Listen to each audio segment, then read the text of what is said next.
So bago raw ang John 3:16, mayroon muna John chapter 3 verse 5. So ating babasahin ang kanyang binasa dahil alam natin mga kapatid, mga kaibigan, na mali ang unawa ng taong ito. Sa John chapter 3 verse 5, ito ang sinabi, Jesus answered, Verily, verily, I say unto thee, except a man be born of water and of the Spirit, he cannot enter into the kingdom of God. So malinaw mga kapatid, mga kaibigan, na ang talatang ito ay hindi naunawaan ng taong ito. Kasi parang itong si Darwin Kitgano, kapatid, mga kaibigan, na nakabasa lang sila ng water dito, ay nag-conclude na agad sila na ito ay water baptism. Pero kung ating babasahin mga kapatid sa verse 6, that which is born of the flesh is flesh, and that which is born of the spirit is spirit.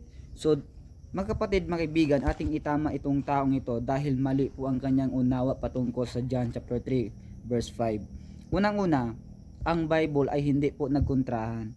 So sa isang chapter ng John chapter 3 ay hindi po nagkontrahan ang John chapter 3 verse 5 at saka John chapter 3 verse 16. Sadyang mali lang talaga ang unawa ng taong ito na nagsasabi na ang John chapter 3 verse 5 ay water baptism. Hindi raw sapat ang believe. So ibig sabihin nagkakamali pala ang John chapter 3 verse 16 dahil sabi niya ito raw ay hindi kumpleto. Okay? So sa John chapter 3 verse 15 mga kapatid down to 7, ang water dito hindi ibig sabihin na ito ay water baptism. Hindi po water baptism mga kapatid, mga kaibigan. Okay? So alam naman natin na ang water baptism ay hindi kasali sa kaligtasan ng tao. Hindi kasali ang water baptism sa kaligtasan ng kaluluwa. Okay? So, like for example, yung magnanakaw sa cross, hindi na bautismuhan. So, ibig sabihin, hindi siya ligtas. So, sinungaling pala ang Diyos. Okay? So, mali talaga ang taong ito, nagsasabi na ito raw ay water baptism.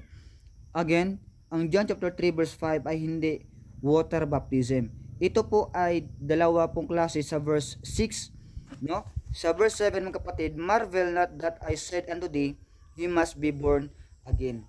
Kailangan po maipanganak muli. So kailangan ikaw ay matao o ma-born again in spiritual. No? Okay, so physically, ikaw ay natao na at kailangan mong spiritual birth. Okay, spiritual birth.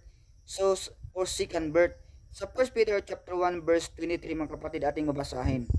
So sabi dito sa 1 Peter chapter 1 verse 23, being born again, not of corruptible seed, but of incorruptible by the word of God, which liveth and abideth forever. So ibig sabihin dito mga kapatid, mga kaibigan, na ang word of God dito ay ito yung kailangan mong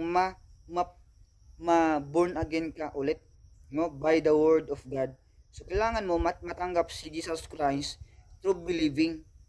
Okay? So malinaw dito mga kapatid, mga kaibigan, sa John chapter 1 verse 12, but as many as receive him, to them give he power to become the sons of God, even to them that believe on his name.